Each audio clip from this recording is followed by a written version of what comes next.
하나님 말씀은 이제 우리 요한복음 이제 9장으로 들어가겠습니다. 자, 먼저 교환을 보세요. 메뉴에. 자, 이 9장은요, 한 사건을 초점을 맞춰서 기록되어 있습니다. 바로 날 때부터 소경된 사람이 치유된 사건이에요. 근데 단순하게 치유된 것만이 중요한 게 아니라 이 날 때부터 소경된 사람이 치유를 받고 나서 당시 예수 그리스도에 대해서 반감을 갖고 또 그분에 대해서 온갖 이상한 관점으로 얘기하는 그런 무리들이 있었단 말이에요. 그런 무리들 앞에서 이 소경이 예수 그리스도에 대해서 담대하고 정직하게 그렇게 증거했다는 얘기죠. 그래서 이제 9장 전체가 그 내용을 담고 있는데, 그래서 주제가 뭐냐, 단순하게 소경이 치유받았다 그 기적 하나를 얘기하는 게 아니고 그 소경의 치유를 통해서 영적 회심이 뭔가, 바로 우리는 이 진리를 여기서 엿볼 수 있다는 얘기죠. 그러니까 요한복음 9장의 주제는 소경의 치유를 통해 본 영적 회심, 그렇게 이해하시면 되겠습니다. 그렇다면 여러분은 벌써 여기서 감을 잡으실 거예요. 여기에 등장하는 소경은 영적으로 어떤 사람을 예표하는지를 여러분은 이해하실 수 있을 겁니다. 그렇죠? 자, 그럼 잠시 뒤에 이제 살펴보기로 하고요. 자, 그래서 밑에 주요 내용을 보면 오늘 이제 9장 1절부터 13절을 볼 건데, 소경을 치유하신 예수님이고요. 그 다음에 14절부터 34절은 이 눈을 뜬 소경의 담대한 고백이 나온다는 얘기죠. 이 날 때부터 소경된 사람이 치유를 받았단 말이에요. 얼마나 위대한 기적이에요. 그랬다면 그 사람이 나았다라는 사실에 다들 기뻐하는 게 정상 아니겠어요? 그런데 오히려 어떤 거예요? 이 사람을 앞에 놓고 추궁을 하는 거예요. 이 사람은 나를 눈뜨게 하신 분은 예수라고 이렇게 얘기하는데도 이 사람들은 그거를 믿고 싶지가 않은 거예요. 그러니까 이 사람을 앞에 놓고 어떻게든 그것을 부정하게 만들려고 하는 거예요. 그런데도 이 소경은요, 그 주변에 자기를 둘러싸고 있는 이 세력들이 아랑곳하잖아요. 어떻게 보면 단순하고 이렇게 무식한 사람으로 이렇게 여겨질 수 있는데도 이런 사람이 오히려 어떤 거예요? 정직한 거죠. 진리에 대해서는. 그리고 마침내 35절부터 41절은 소경의 참된 회심과 진정한 영적 소경이 누구인지를 이렇게 말씀하고 있다는 얘기죠. 그래서 9장 전체가 이제 날 때부터 소경이었던 사람을 예수 그리스도께서 고쳐주신 한 이야기를 다룬다는 사실이죠. 자, 그래서 우리가 이 9장은요, 8장과 이렇게 따로 떼어서 보지 말고 연결을 시켜서 볼 필요가 있습니다. 8장에서 예수님은 자신을 세상의 빛이라고 이렇게 소개를 하셨죠. 그렇죠. 빛은 어떤 역할을 해요? 어둠을 비춰준단 말이죠. 그래, 놀랍게도 예수님이 바로 그 세상의 빛이라는 점을 이렇게 우리에게 더 자세하게 보여주시고자 9장에서는 이렇게 소경으로 인해서 어둠 가운데 있는 이 사람이 예수님을 만나서 어떤 거예요? 밝아지는 거예요. 바로 예수 그리스도가 세상의 빛으로 오셨다라는 것이 무엇을 의미하는지를 이 9장에서 자세히 보여준다는 얘기죠. 그래서 9장에서는 소경이 예수님을 만나 고침을 받고 눈을 뜨게 된 사건을 다루는데, 이것은 죄인이 예수님을 만나 영적으로 회심하는 일의 모형이라고 할 수 있다는 얘기죠. 그러니까 물리적으로는 앞이 안 보이는 소경인데 오히려 눈을 떴어요. 반대로 앞을 멀쩡하게 보는 이 바리새인들은 오히려 뭐라는 거예요? 예수님은 너희들이 소경이다라는 얘기죠. 그러니까 물리적으로 뭘 본다가 중요한 게 아니에요. 진리를 볼 줄 알아야 된다는 얘기죠. 자신을 구원하시는 참된 구주를 알아볼 줄 알아야 된다는 거죠. 그게 진정으로 보는 사람인 거예요. 그런 면에서 볼 때 어때요? 예수 그리스도를 거부하고 믿지 않는 그런 죄인들은 물리적인 눈은 띄어져 있어도 사실 소경이라는 얘기죠. 오늘 우리는 이 사실을 이 9장을 통해서 이게 발견할 수 있다는 얘기죠. 자, 그래서 오늘은 이제 우리가 소경을 치유하신 이 예수님의 이 기적을 한번 살펴볼 텐데, 먼저 1절부터 3절을 보겠습니다. 예수께서 지나가시다가 날 때부터 소경된 사람을 보신지라. 자, 여러분은 거기 잘 표시해 주세요. 이 사람 뭐예요? 날 때부터 소경이에요. 무슨 불의의 사고를 어느 순간 당해서 소경된 게 아니라 태어나는 순간부터 소경이었던 거예요. 주의 제자들이 주께 물어 말씀드리기를, 선생님, 이 사람이 소경으로 태어난 것은 누가 죄를 지은 것이니까? 이 사람이니까 아니면 그의 부모니까? 라고 하니 예수께서 대답하시기를 이 사람이나 그의 부모가 죄를 지은 것이 아니요 오직 그 사람 안에서 하나님의 일들을 나타내고자 함이라 이거죠. 자, 교환을 보겠습니다. 자, 1번 보세요. 자, 1절 말씀입니다. 예수께서 지나가시다가 날 때부터 소경된 사람을 보신지라. 자, 여기 등장하는 이 소경은 예수님에 의해서만 치유를 받을 수 있는 죄인을 영적으로 예표한다. 여러분 이 점을 기억하시면 되겠죠.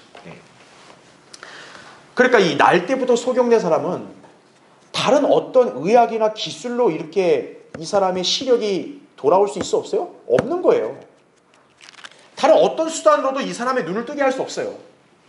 오직 누구만이 하신 거예요? 예수님만이 하신 거란 얘기죠. 바로 뭐냐면 예수 그리스도만을 구주로 믿어야만 구원받을 수 있는 그런 죄인을 예표하는 거죠.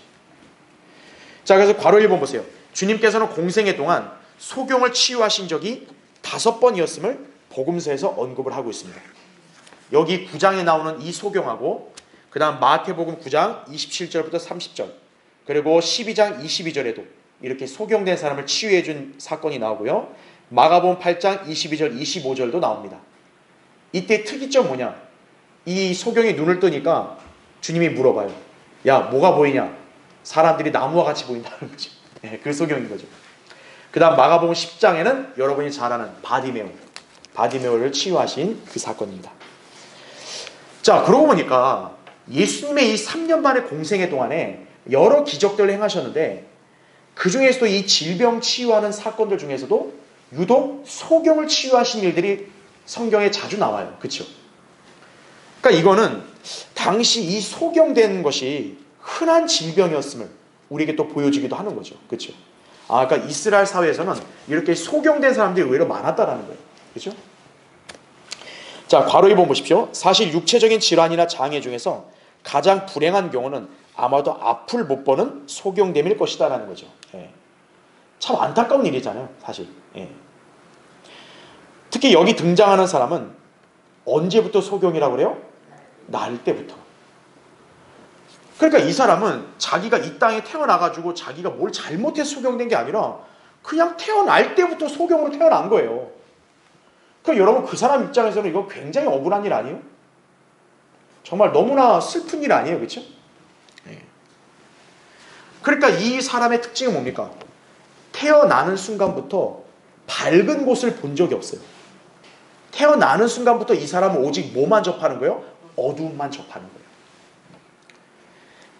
자신의 삶을 둘러싸고 있는 모든 요소들로부터 철저히 차단된 채 살아온 거다 이거죠.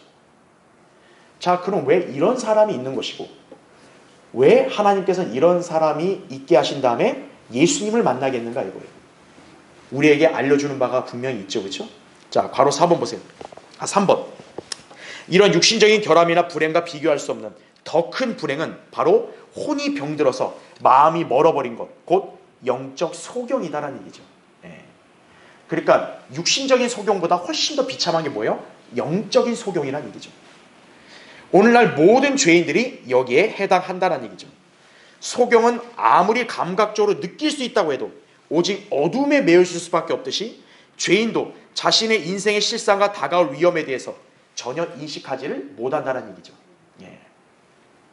그래서 괄호 4번 보세요. 밑줄 쳤죠? 따라서 여기 날 때부터 소경된 사람은 영적으로 눈먼 죄인을 상징한다는 얘기예요. 그러니까 성령님께서는 왜 이 소경을 치유시킨 이 기적에 대해서 이렇게 한 장에 자세히 할애하여 기록하셨는가?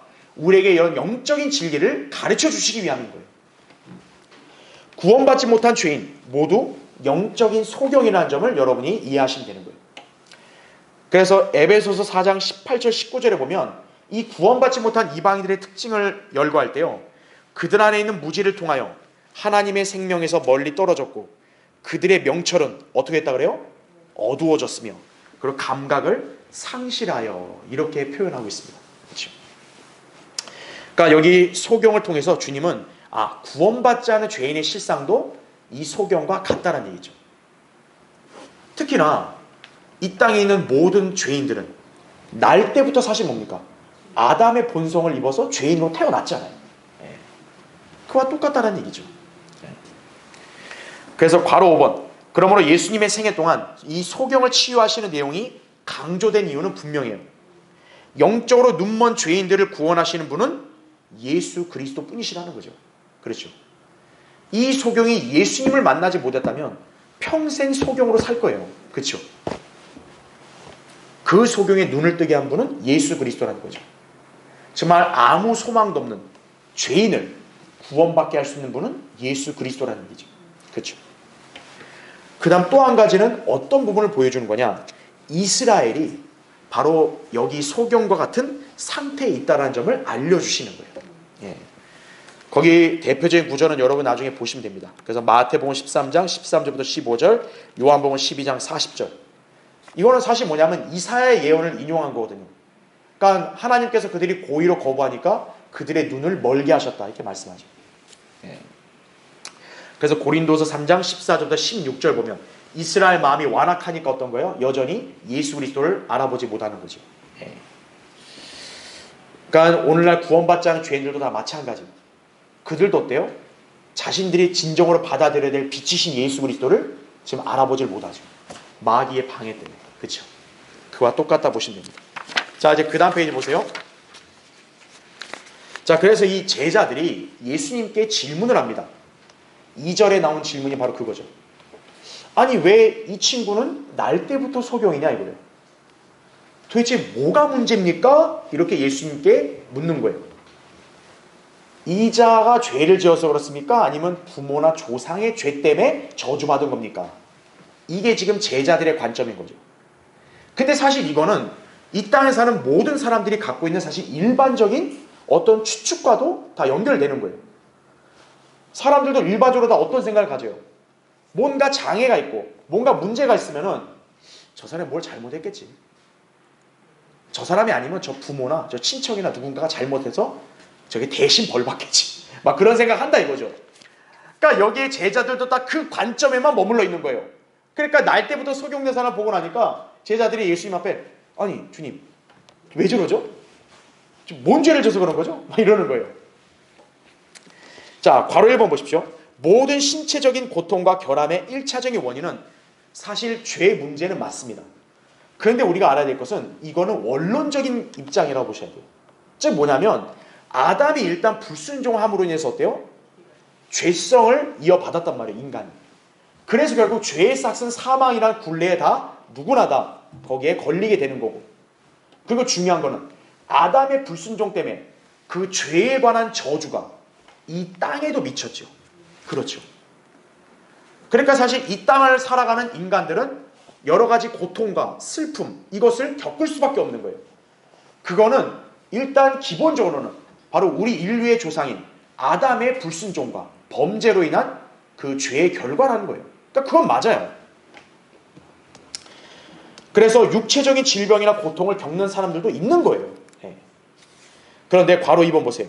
사람의 질병이나 신체적인 불구가 반드시 죄로 인해서만 생기는 것은 절대로 아니다라는 얘기죠. 지금 제자들은 이 소경에 대해서 그 사람 혹은 그 사람 부모의 죄 때문에 저렇게 됐다라고 지금 그렇게 오해한 거예요. 그러나 주님은 그들의 오해를 지금 바로잡아 주시는 거죠. 괄호 3번 보세요. 예수님께서는 이 소경의 경우에는 죄 때문이 아니라 자, 뭐 때문이라 말씀하세요? 오직 그 사람 안에서 뭐를 나타낸다고요?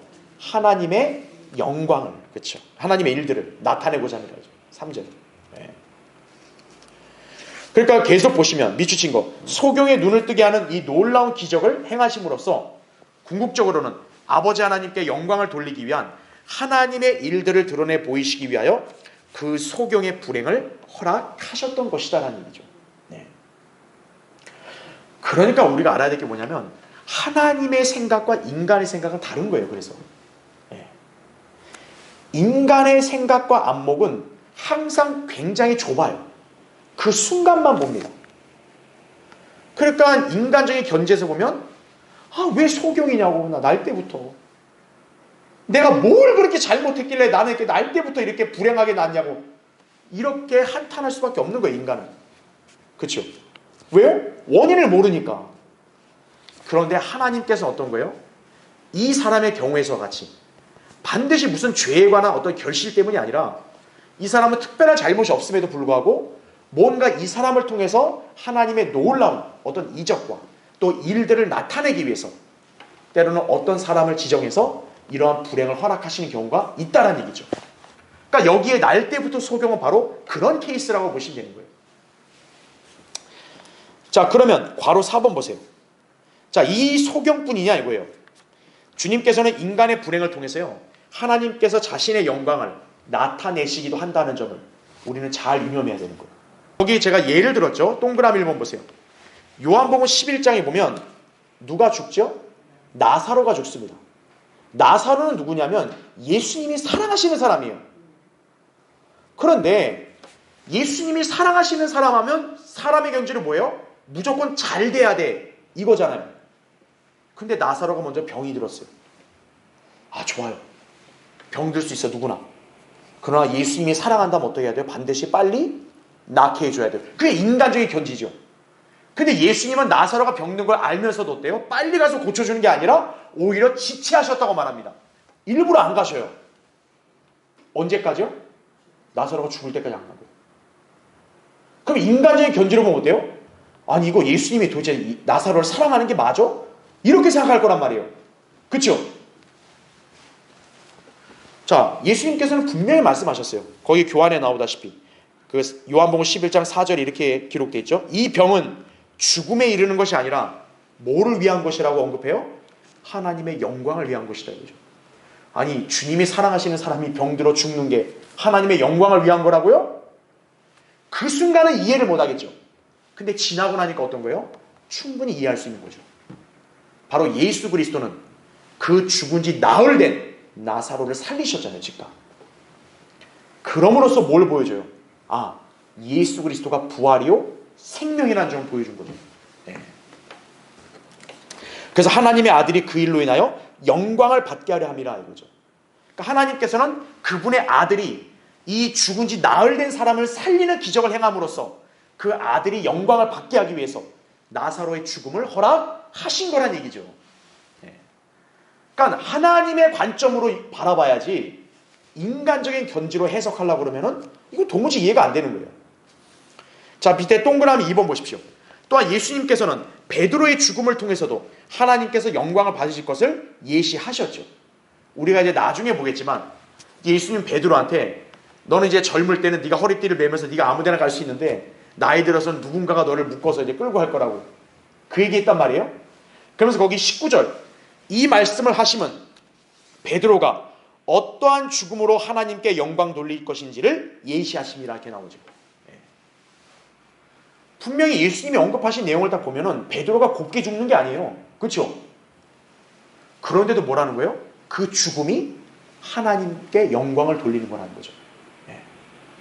여러분, 이게 인간적인 견지로 그게 이해가 돼요?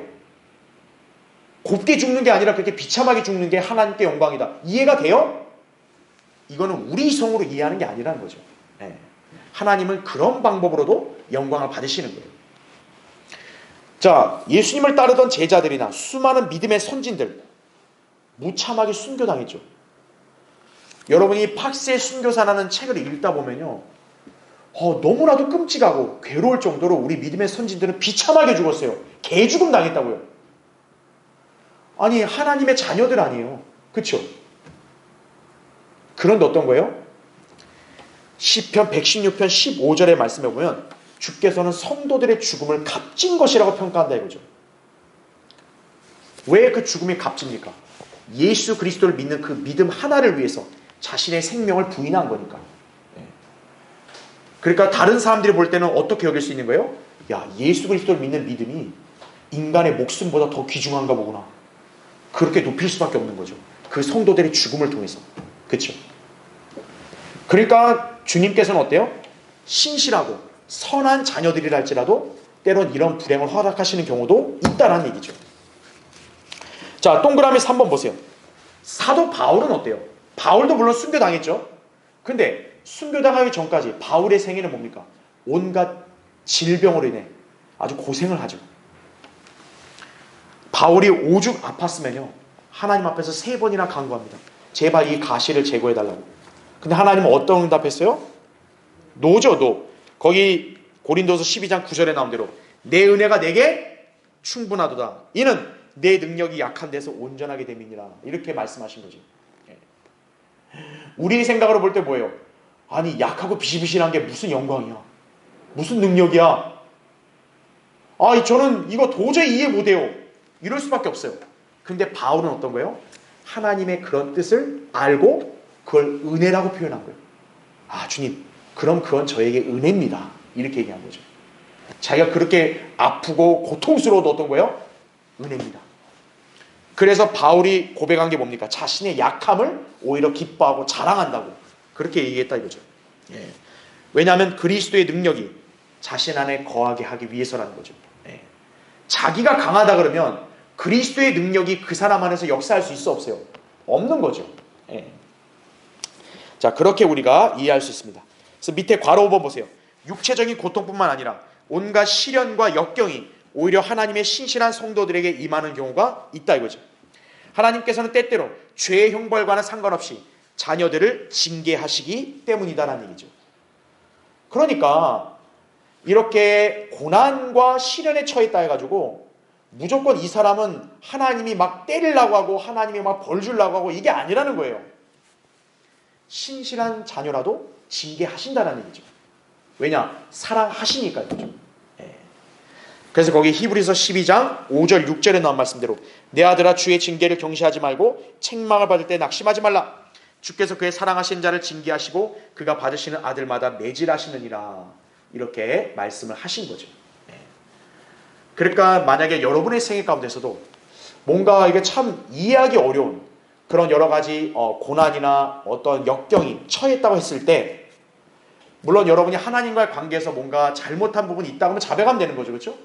근데 그게 없다고 했을 때는 여러분은 그거에 대해서 하나님께 무슨 원망이나 불평을 갖지 말아요. 그죠? 이것은 하나님의 분명한 뜻이 있다는 거죠. 뭔가 이걸 통해 하나님이 일하시려는 게 있다. 여러분 그렇게 믿고 그걸 받아들이시라 이거죠. 이 소경은 사실 자기가 왜 날 때부터 소경됐는지를 여기 우리는 성경을 통해 알지만 이 사람은 당연히 알겠어요? 모르겠어요? 모른다고요. 하지만 주님은 우리에게 알게 했잖아요. 왜 이러한 시련과 불행이 있었는가? 이러한 경우도 있구나. 그러니까 우리는 그걸 이제 성경으로 배우니까 우리는 이제 만약에 이 소경과 같이 뭔가 우리의 잘못이나 어떤 우리의 죄가 아닌 그런 상황에서 어떤 고통이 왔을 때 우리 낙심하고 슬퍼하지 마라 이거죠. 하나님께 영광을 돌릴 수 있는 기회로 삼으란 얘기죠. 그렇죠?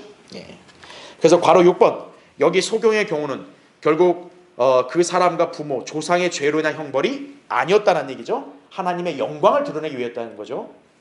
이것은 마치 누구의 경우와 같아요? 욥의 경우와 같다는 거죠. 자, 욥도 어때요? 하나님은 욥을 칭찬했다고요. 그렇죠? 이 사람같이 온전한 사람이 없다는 거죠. 근데 그럼 욥은 어때요? 하루아침에 불행이 닥쳐왔죠.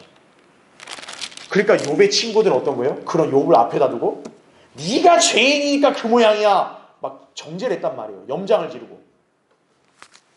그런데 결과적으로 뭡니까? 그들이 잘못됐다라고 하나님이 그들을 책망했죠. 욥기 42장 7절에. 그렇죠? 그러니까 욥도 뭡니까? 사탄의 기질로 고난을 받았지만 욥은 어쨌든 끝까지 인내함으로써 그거를 이겨낸 거죠. 하나님은 그 욥을 통해 뭡니까? 바로 그걸 하나의 본으로 삼으신 거죠.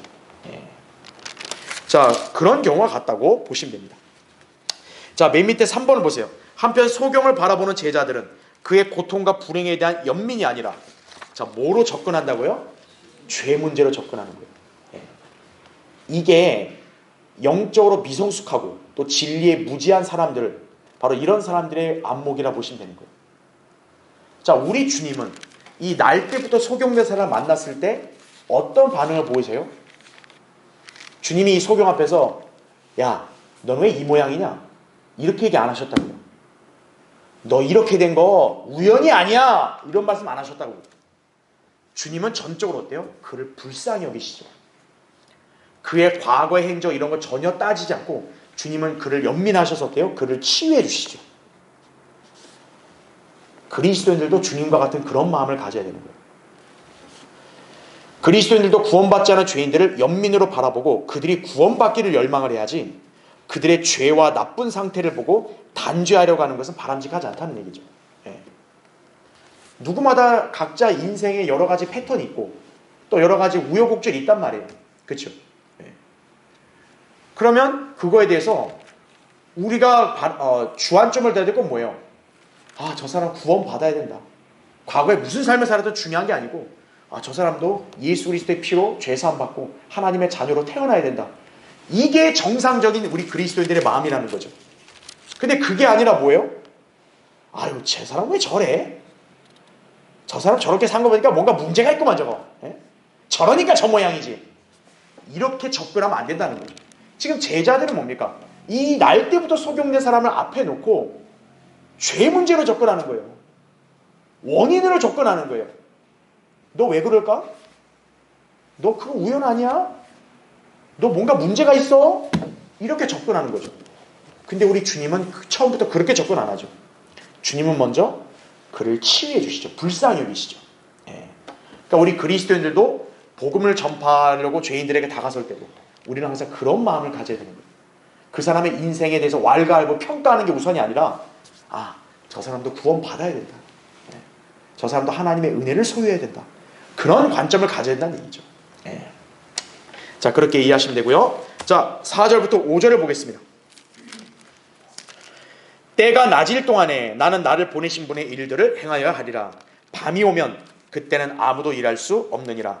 내가 세상에 있는 동안 나는 세상의 빛이라고 하시니라. 이렇게 말씀을 하죠. 그렇죠? 자, 1번 보십시오. 4절에 때가 낮일 동안에 나는 나를 보내신 분의 일들을 행하여야 하리라. 이렇게 말씀하죠. 자, 예수 그리스도께서 궁극적으로 행하실 하나님의 일들은 그럼 무엇인가 이거예요. 자, 주님은 이 소경에 관한 얘기를 하면서 때가 낮을 때 나는 하나님이 나를 보내신 그 일들을 해야 된다. 이 얘기했단 말이에요. 그 일들이 뭐겠어요? 지금 예수님은 이제 바로 무슨 기적을 행하시려고 해요? 소경을 치유하실 기적을 행하려고 해요. 그렇죠? 아까 얘기했죠. 소경은 영적으로 보면 어둠 가운데 있는 죄인이라고. 그럼 예수님이 이 땅에 오신 목적은 뭡니까? 예수님은 자신을 뭐라고 소개해요? 나는 세상의 빛이라. 빛이 왜 오는 거예요? 비추려고 오는 거죠. 그렇죠? 바로 어두운 세상에 빛을 주시는 일이 바로 예수 그리스도께서 이 땅에 오셨을 때 하셔야 될 하나님의 일들이었다는 얘기죠. 그래서 괄호 1번 예수 그리스도께서는 어두운 세상을 환하게 비추시는 세상의 빛이시다 이거죠. 따라서 그분께서 지상에서 사역하시는 동안은 빛이 환히 비치는 낮은 것이다라는 거죠. 왜냐하면 예수님은 의의 태양이시잖아요. 태양이 세상에 있다면 낮은 거죠. 그렇죠? 주님은 지금 자신이 세상에 와서 사역하시는 동안 때가 낮을 동안에 하나님의 일들을 행하셔야 한다는 얘기죠. 그래서 괄호 2번 제가 밑줄을 쫙 쳐놨죠. 그 일은 눈먼 자들의 눈을 뜨게 해주시는 것, 즉 어둠 속에 있는 소경에게 빛을 주심으로써 어둠에 놓여있는 세상에게 빛을 주시는 것이다 이거죠. 다시 말해 죽음 가운데 있는 죄인들에게 생명을 주시는 일이다라는 얘기죠. 이게 주님께서 지상에서 하셔야 될 일이었다 이거죠. 자, 이 일은 마침내 언제 이루어집니까? 갈보리 십자가에서 이루어지는 거죠. 갈보리 십자가의 구속을 완성해야 이제 날 때부터 죄인으로 태어난 사람들, 그 사람들이 이제 생명의 빛을 소유할 수 있게 되는 거죠. 그 다음에 괄호 3번 보세요. 그리고 그 십자가는 지금도 빛을 발하면서 어둠을 밝히고 있다는 얘기죠. 자, 다시 말하면 뭡니까? 예수님이 지상에 계신 초림 때만 세상에 빛이 비춰지는 게 아니라 지금 그분은 승천하셨어도 지금 이 세상은 어때요? 생명의 빛이신 그분이 비춰지고 있는 거죠. 누구를 통해 비춰져요? 교회를 통해 비춰지는 거죠.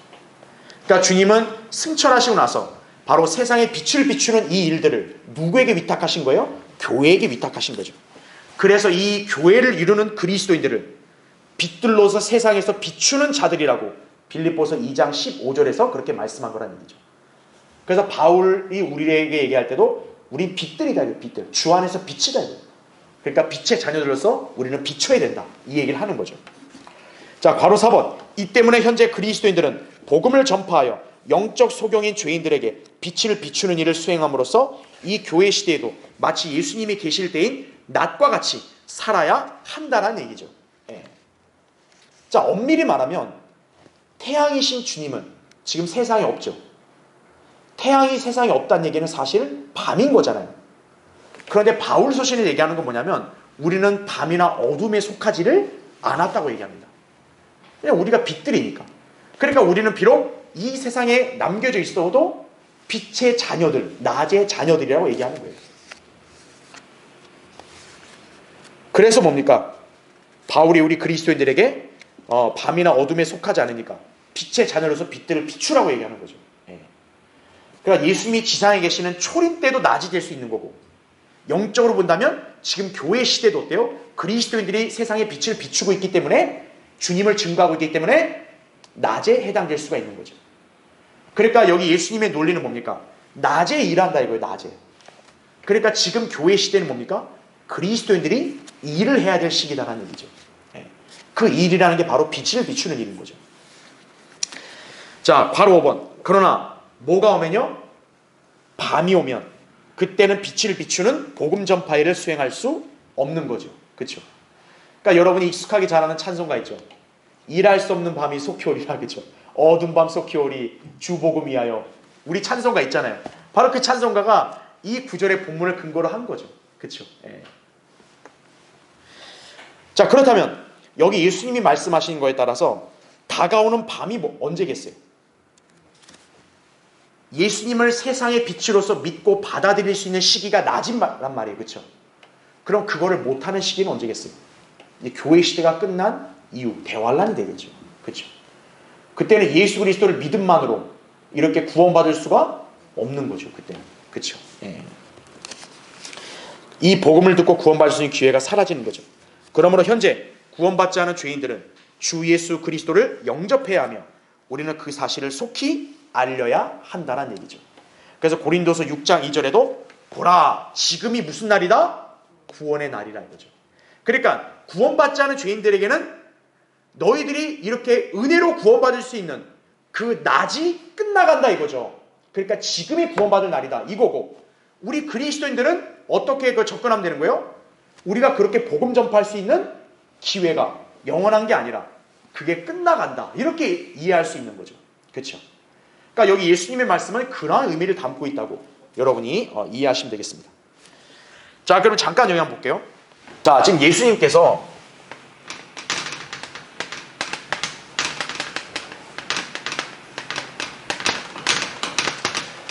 세상의 빛이다 이렇게 얘기하셨단 말이에요. 그러니까 세상에다 빛들을 비추는 예수 그리스도는 어떻게 보면 태양이란 말이죠. 그렇죠?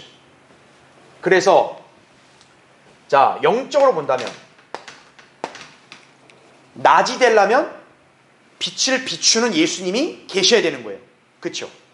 그래서 초림 때 예수님이 지상에 사역하실 때는 낮이었다 이거죠. 그러면 예수님이 십자가의 구속을 이루시고 나서 이제는 세상의 많은 사람들이 이제 그 사실을 알고 믿어야 된단 말이에요. 근데 예수님은 그 일을 하시는 게 아니라 예수님은 그 일을 이제 누구에게 위탁하신 거예요? 교회에게 위탁하신 거죠. 예수님은 승천하시고. 그러니까 비록 빛이신 예수님은 세상에 안 계시지만 그 빛의 자녀들인 우리 그리스도인들이 이 세상에 있음으로 해서 지금 예수님은 영적으로 낮을 언제로 또 이렇게 겨냥해서 또 말씀하시기도 한 거예요? 교회 시대도 낮에 해당될 수 있다는 거죠. 영적으로 본다면. 그러니까 이때는 예수님 대신 우리가 일을 하는 거죠. 그런데 지금 예수님 말씀은 낮이니까 이 일이 가능한데 밤이 되면 일을 할 수 있다 없다? 없다는 거죠. 그러면 밤은 언제겠어요? 교회 시대가 끝난 이후겠죠. 그러니까 아까 제가 설명한 대로 뭡니까? 대환란이 되겠죠. 그러니까 영적으로 볼 때 지금 이 시대에 예수 그리스도를 믿음만으로써 은혜로 구원받을 수 있는 바로 그게 낮에만 가능하다 이거죠. 그래서 그 낮에는 바로 교회 시대 그리스도인들이 지금 그 일을 하고 있다는 얘기죠. 자, 근데 저는 여기서 여러분에게 구분을 지은 거예요. 이건 영적이다 여기있어요. 왜 그러냐? 교리적으로 본다면 우리가 교회 시대는 언제가 상징한다 그랬어요? 밤이라 그랬어요. 밤. 그렇죠? 왜냐하면 예수님도 밤에 네 경점을 얘기했단 말이에요. 그렇죠? 예. 그래서 예언적으로 보면은 사실은 뭡니까? 교회 시대는 낮이 아니라 뭐예요? 밤이에요. 그래서 교리적으로는 교회 시대는 밤이다 이거죠. 그렇죠? 왜냐하면 실제 교회 시대는 예수님이 지상에 계시는 게 아니죠. 태양이. 그런데 이제 밤에서 이제 아침, 낮. 그럼 이거는 예언적으로 어느 시대겠냐 이거죠. 이거는 여러분 다 이해하기 쉬울 거예요. 자, 교회 시대인 밤이 끝나고 나면 이제 아침이 되는 거는 뭡니까? 태양이 나타나는 거죠. 예수 그리스도가 재림하시는 때죠. 예수 그리스도가 재림하시게 되면 이 지상에 바로 뭐가 세워지는 거예요? 천년 왕국이 세워지는 거죠. 그러니까 여기 아침과 낮은 교리적으로 본다면 천년 왕국 시대를 가리킨다. 그렇게 볼 수 있겠죠. 그럼 여기서 우리는 또 어떻게 이해할 수 있느냐? 자, 예수님이 세상에 비치고 그리고 성도들도 빛을 빛들로서 비춘다 그랬죠. 그러니까 성도들도 빛들로서 환하게 비출 수 있는 거죠. 그렇죠? 그럼 교리적으로도 어떻게 이해하면 되냐면, 자, 예수님이 이 땅에 내려오셨다 이거예요. 그러면 천년왕국 때 그분과 함께 있는 성도들도 뭐라고 해요? 예수님이 해처럼 빛난다는 말씀을 합니다. 그렇죠? 예. 그러니까 여러분은 제가 방금 얘기한 이 진리를 두 가지 관점으로 나눠서 이해하시면 되는 거예요. 그러니까 요한복음 9장에서 이걸 영적으로 본다면은 이제 일하는 낮, 바로 교회 시대, 빛의 자녀들인 그리스도인들이 빛을 비추는 일을 한다 이거죠. 그걸 못하는 밤이 오는 것은 대환란을 가리키는 거고, 반면에 교리적으로 본다면 교리적으로 교회 시대는 밤을 가리킨다 이거죠. 밤이 끝나면 아침이 됐을 때 주님이 재림하시는 거고, 천년왕국이 낮에 해당되겠죠. 왜? 주님이 지상에 계시는 게 낮이라 했단 말이에요. 그러니까 교리적으로 본다면 주님이 지상에 계시는 때는 천년왕국이란 말이죠. 그게 낮이 되는 거죠. 그랬을 때 뭡니까? 주님은 원체 태양이니까 빛나시는 거고, 의인들도 뭐라 그래요? 해처럼 빛난다는 말씀하는 거죠. 예. 그렇게 여러분이 두 가지 관점을 나눠서 이해하시면 되겠다 이거죠. 그렇죠? 예. 나는 세상의 빛이라. 이게 앞선 8장 12절에도 예수님이 하신 말씀이죠. 그렇죠? 예. 자, 예수 그리스도를 영접했느냐의 여부에 따라서 그 사람이 암흑 속에서 살아가든지 아니면 빛을 소유하여 빛 가운데 행하든지 결정이 되겠죠. 그렇죠? 우리가 8장 12절 공부할 때도 예수님은 분명히 단서, 조건을 달았어요. 즉 뭐냐? 내가 세상의 빛인데 나를 따라와야 어두움에 다니지 않는다. 이렇게 말씀했단 말이에요. 그렇죠? 그러니까 예수님이 단순히 세상의 빛으로 나타났다가 중요한 게 아니고 그분을 받아들여야만 그 빛이 진정으로 내 안에서 비춰지는 거예요. 그렇죠? 그러니까 그분을 영접하지 않고 거부하면 뭐예요? 아무리 세상의 빛이 나타났다 할지라도 그 사람은 계속 어둠 가운데 있는 거예요. 그렇죠? 자, 괄호 1번 보세요. 오늘날 무수한 죄인들, 세상의 빛이요 생명의 근원이신 예수 그리스도를 거부하죠. 그렇죠? 요한복음 1장 4절에도 그분 안에 생명이 있다 그랬잖아요. 그렇죠? 그 생명은 사람들의 빛이라 이렇게 얘기했단 말이에요. 그런데 죄인들은 그 빛을 거부하는 거죠. 그러니까 이들은 빛이 비춰도 어때요? 깨닫지를 못하는 거죠. 이 때문에 그들의 길은 잠언 4장 19절에 따르면 암흑과 같다 그래요. 네. 빛과 생명을 완강히 거부한 채 영적 암흑 속에 살아가는 영이 죽은 죄인들 모두 영적으로 눈이 멀어 있는 거죠. 그렇죠? 네. 그러니까 생각해 보세요. 아예 깜깜한 어둠 속에 있는 사람은 빛이 어색할 수밖에 없는 거예요. 그렇죠? 원체 환한 데 있는 사람은 빛이 와도 익숙해요. 근데 어때요? 애당초 빛과 무관하게 살았고 어둠 가운데만 있었던 사람은 빛이 비치면 굉장히 그걸 부담스러워한다고요. 예. 그러니까 영적으로 눈먼 죄인들은 똑같은 거예요. 그런 사람들은 어떤 거예요? 예수 그리스도가 다가오는 게 부담스러운 거예요. 예수 그리스도는 쉽게 믿으면 되는데 못 믿는 거예요 그냥. 예. 그래서 맨 밑에 괄호 2번 제가 밑줄을 쳐놨죠. 그러한 자들은 마치 한 번도 빛을 보지 못한 소경이 빛이 필요하다는 사실을 모르는 것처럼 자신에게 구주가 필요하다는 사실을 전혀 인식하지 못한다는 얘기죠. 지금 여기 날 때부터 소경된 사람도 어때요? 자기가 내 눈을 뜨게 해주는 분을 내가 찾아야겠다. 그분이 예수님이다. 이 사람이 이걸 알아요? 모른다고요. 그냥 날 때부터 소경으로 살아오니까 그냥 그게 익숙할 수밖에 없어요. 이 사람은 자기의 눈을 뜨게 해줄 그 구원자, 이거 필요도 못 느끼는 거예요.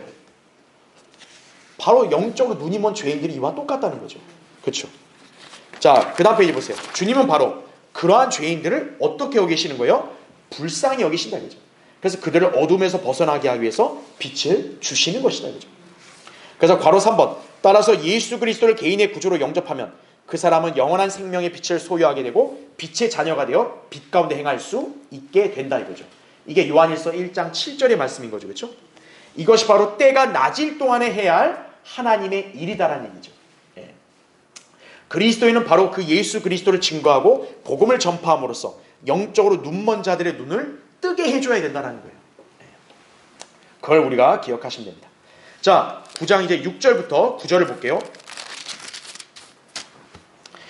이렇게 말씀하신 후에 주께서 땅에 침을 뱉어 진흙을 이겨 그 소경의 눈에 바르시고 그에게 말씀하시기를 가서 실로암 못에서 씻으라고 하시니라. 실로암은 해석하면 보냄을 받았다는 뜻이라.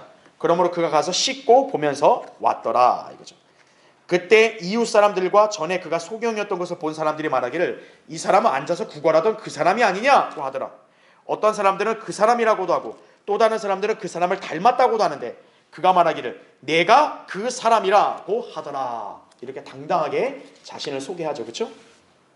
자, 우리 교환의 1번 보세요. 자, 여기 주님께서는 특별한 조치로 이 소경을 치유하십니다.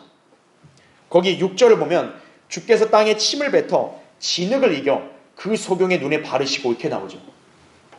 자, 주님의 치유법은 굉장히 독특해요. 그러니까 사실 왜 이렇게 치유하셨는가 우리는 정확히 몰라요. 근데 우리가 성경적인 근거를 한번 여기서 찾아보자 이거죠. 자, 주님께서 소경을 치유하실 때 행한 이 조치가 뭡니까? 일단 땅에다 침을 뱉어요.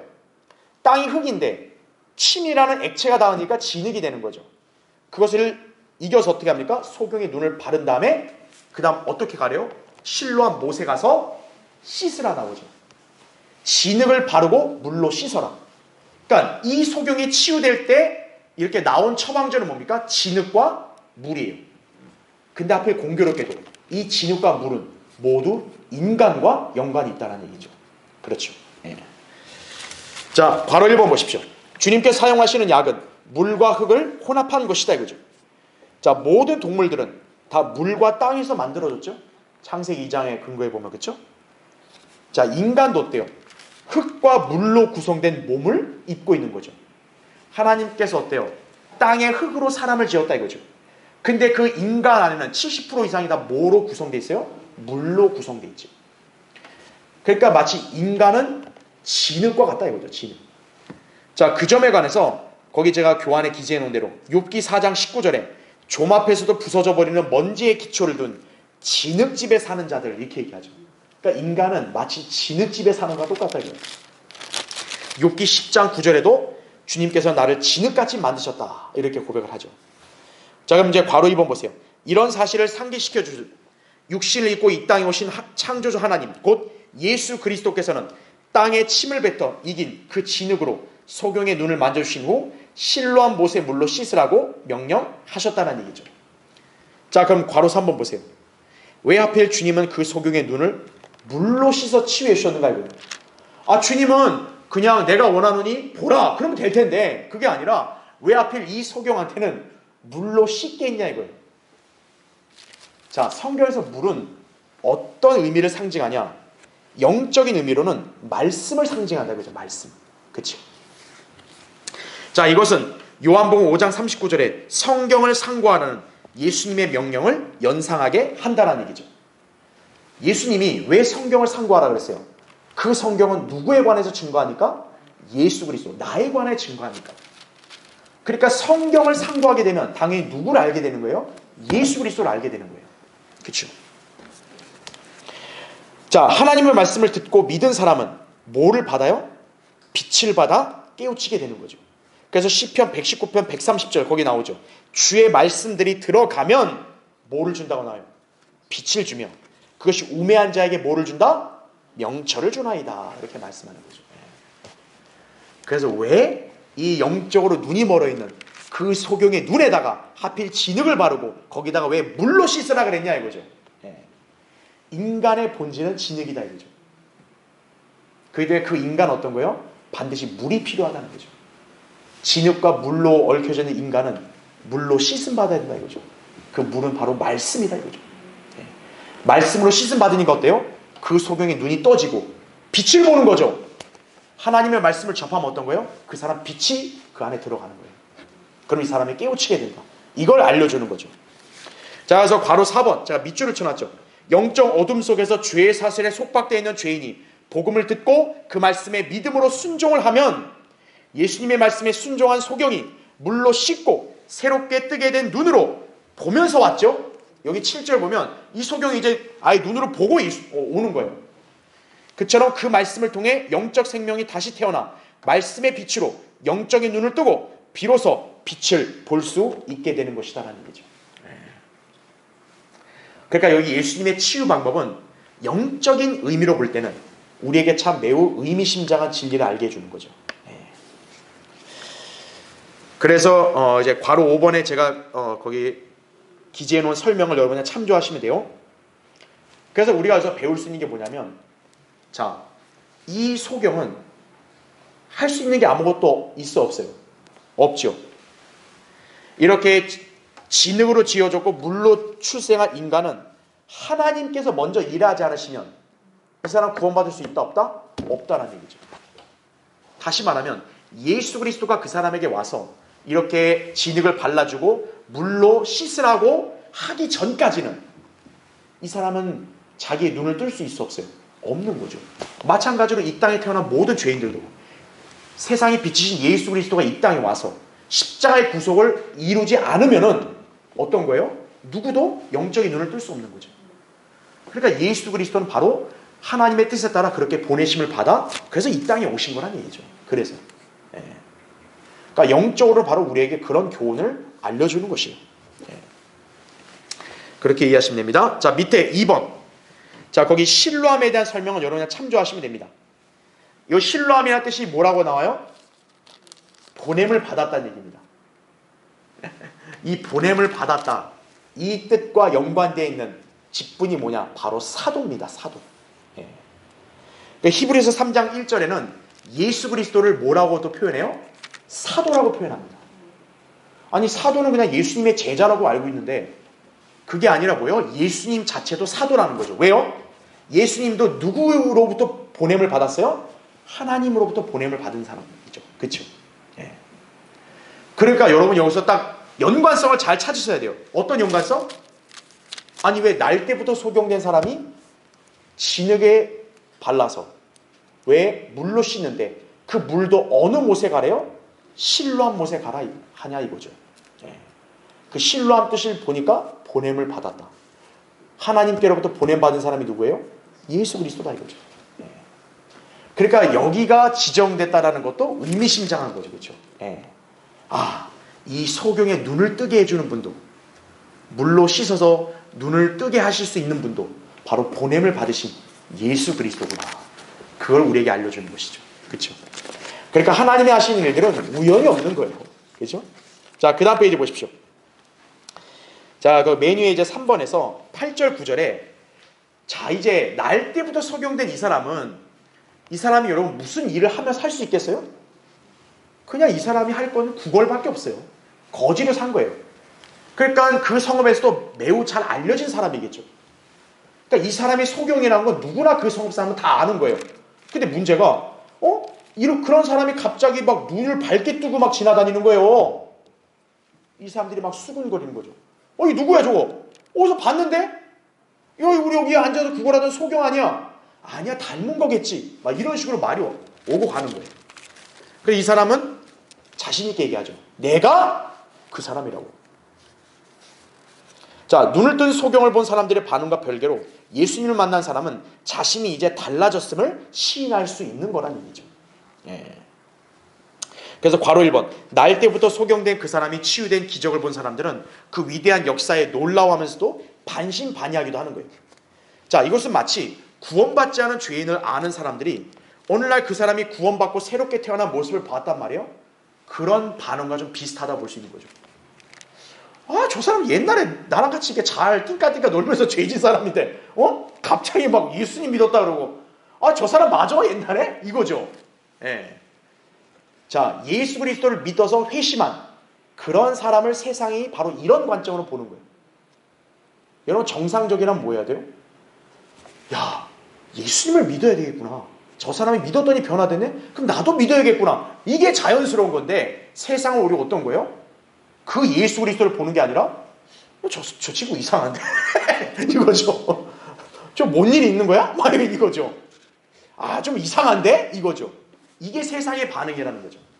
그러니까 복음을 믿고 구원받은 사람들을 바라보는 관점은 세상이 그렇다는 걸 아셔야 돼요.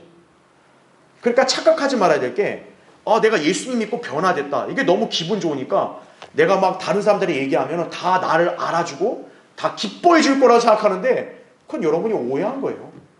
믿지 않는 세상은 절대 그걸 기뻐하고 받아들이는 게 아니에요.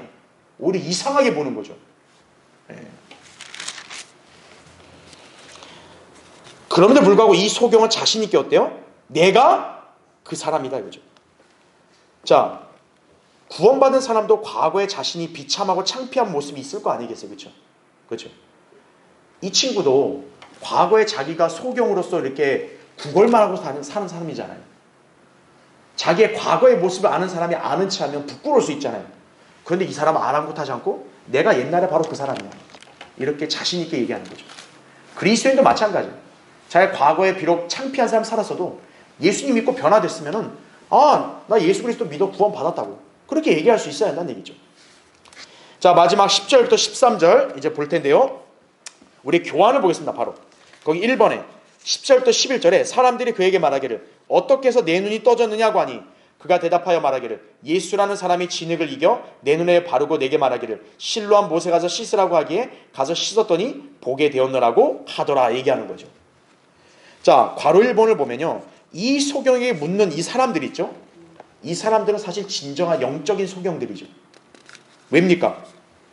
이 소경이 치유가 돼서 이렇게 눈을 떴단 말이에요. 그러면 야, 누가 너의 눈을 떠게 해줬냐?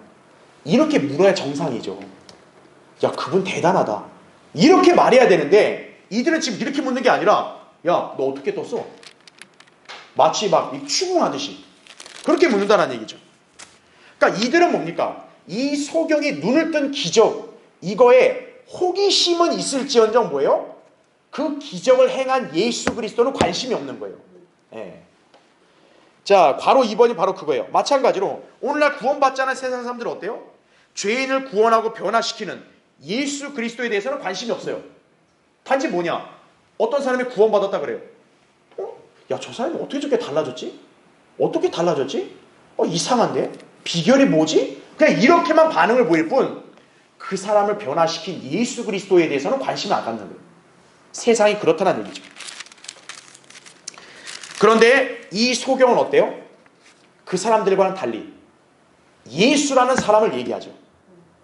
내가 어떻게 떠졌어 이걸 자랑하는 게 아니라 이 사람 뭘 얘기해요? 예수라는 분이 나를 뜨게 해줬다. 누가 이 기적을 했는지를 이 사람은 정직하게 얘기하죠. 이게 예수님을 만나 이렇게 변화된 사람의 특징이라는 걸 아셔야 돼요. 영적으로 여러분 그런 교훈을 받으셔야 된다 이거죠. 자, 마지막 12절 13절은 뭐냐?